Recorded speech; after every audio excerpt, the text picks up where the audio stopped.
Has anybody bought anything out of state they never saw before? Like tolerance to risk, right?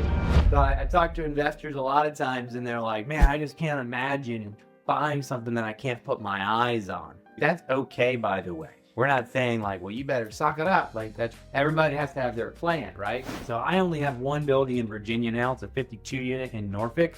I actually looked at the building like 4 years ago before I bought it. And then when I bought it the second time, I never looked at it. I was like, I've been there. In Ohio, I have a 48 unit, a 60 unit, an 84 unit, and a 57 unit. And I only saw one of those before I actually closed on it. All of the others we had in, our managers walk all of the units, give us Dropbox files, walkthrough videos, inspection reports, right? And to me, the numbers are the numbers. How many people don't go to their home inspections anymore? Perfect, right? I've sold 200 houses this year. I have not sat at one home inspection. So as long as I trust the inspector that's doing the job when I'm buying a building, I can buy out of state. Are you using the same inspector for all of them? Honestly, no. Home inspectors have notoriously pissed me off this year. They have all lost their collective mind. That's another story for another day. So we kind of been mixing it up a little. So tolerance for risk, you got to think about one area. You got to think about price point, right? How high do you want to leverage? How hard do you want to go in on this stuff? I talked to some people that don't like taking loans, which I think is crazy to not leverage, the banks for what you can do with cost segregation and things like that. And then you have to figure out area, right? When you're dealing with deals, do you want an area that's maybe up and coming? Do you want an area that's maybe class A, right? Sometimes we talk to people and I don't really want to go to Petersburg. I don't really want to go to, Hopewell maybe. I just want Midlothian, want to right though. I want Shorefunk, all of those cherry areas. But then there's people that are like, 10 years ago, they were buying houses in, Manchester for 28 grand. I would sit outside and I'd lock my doors and I'd run in to show the house and I'd look out the window the whole time that my client was inside and I'd sell it to him. And I thought, man, I would never buy a house for 28 grand in here. I can't even park the car outside, right? But now how much are those houses worth? 10 times what they paid for them 10 years later? My tolerance wasn't high enough back then, right?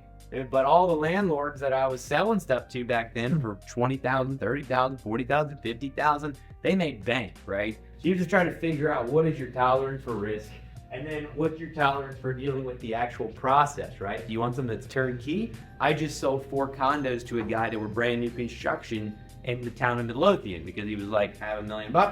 Here you go. I don't have to do anything. Rent them out, call it a day, right? The flip side is you have the tolerance to deal with the rehabbers, with the contractors, with the tenants directly. Are you going to do your own management, right? Buyers, agents, so all things to think about. Where do you want to own and hold properties? We talked about that, nailing down your area. I love Ohio. Ohio, you can still hit the 1% rule. People used to do what was called the 1% rule. And the 1% rule was if you can buy a property and rent it out monthly for 1% of the gross value of that property, then you're doing pretty good. So back in the day, people could buy something for 100 grand and rent it for $1,000 a month. That time existed. That was a thing. Now, how much do you get for rent on a $250,000 home? You're lucky to get 0.5%. Yeah, reality. Yeah, maybe you're gonna get $1,700, $1,800. That's why that 185, that Hobson one I told you guys about. Someone said, hey, I think you can get $2,000 a month to rent for this. I'm selling it for 185. Someone could put maybe 15 in it. That's a 1% rule house, right? But that's very tough to find. So where do you want to own stuff? I buy stuff in Ohio because my last building, 57 units, I paid $87,000 a door, and I get about $1,050 a month in rent for each door. And 1% by definition would be a 12% cap rate. If it's well, net operating income that'd be gross. yeah, you're just doing a gross amount. Yeah. If you're doing a gross multiplier, yeah. Ultimately, yeah, that tracks out. But then now you're getting into other stuff, right? Which I think pops in here in a second. So one, how long do you intend to keep it? We talked about that a minute ago. How will you manage it, right? And then how about 10 plus? So I see a lot of people get in and they're like, I want to manage my properties myself. Raise your hand if you manage yourself right now. Yep. Have you guys factored it in if you paid someone to manage it and if it makes you money or doesn't? Well, I had somebody managing it before. Okay. I was doing everything anyway. So. Gotcha. But I took midterm rentals, so Okay. a little bit different. It is different for sure. But one thing to factor in is, all right, you start buying them and you're like, I'm managing it myself, and then you get to 4, 5, 6, 7, and you're like, man, this is actually taking a lot of my time now. And then you're like, okay, I'm going to give it to a manager. Well, what happens to your cash flow at that point? Does it drop? Does it die? Does it go away? So for me, I've never managed any rentals that I've owned. The first thing I ever bought was an 8-unit and I sold it. Then I bought 28 single families. I rented all those. I've always had management, but I always factored it in. So you got to make sure you may manage it at first, but like if you're really going to build this thing, are you having some kind of exit strategy to get it into management? And then what rate of return are you looking to get from your investment, right? Because what do you get from other investments and what rate of appreciation do you expect?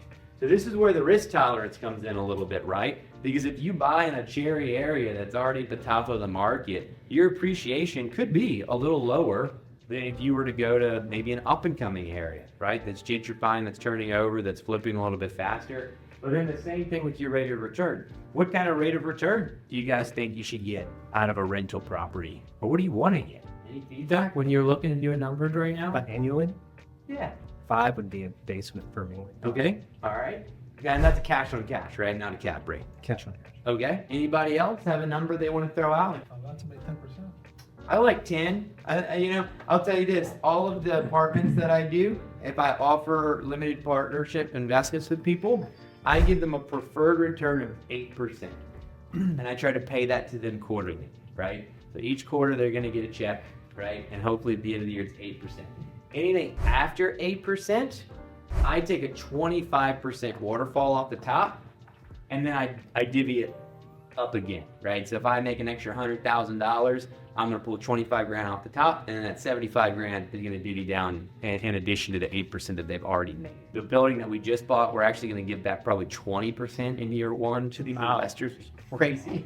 Crazy, right? You want to invest money, send in your money. That was syndication. That was syndication. Even on the normal years, I think we're going to get 13, 14%. And then when you go to sell, what you have to keep in mind is now that appreciation, right? How much did it appreciate when we go to sell? That's going to now distribute down to the investors, right? You had your loan pay down.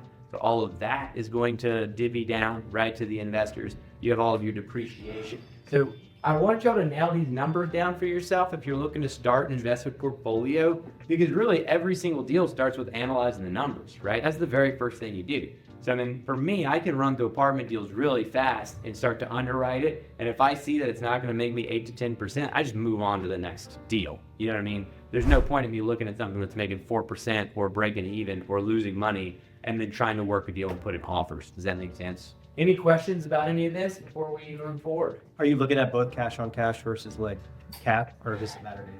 Yeah, so cap to me doesn't matter because I don't pay cash for anything. It's really only a rule of thumb. If you kind of look and you realize like what do you guys think normal cap rates are right now in Richmond? If you look at building multi? Yeah, for multi. Like you said, 7 or 8% maybe. And I would think that'd be good. I think 7 or 8 would be more single family sales. And I think when you're getting into like blue chip multi and stuff like that, you typically see a 5.5 to 6.5. Bigger. Yeah, and then the flip side of this is what happens. If you're seeing a 5% cap rate, what you care about is, okay, if I put 25% down, how much money do I make on that cash?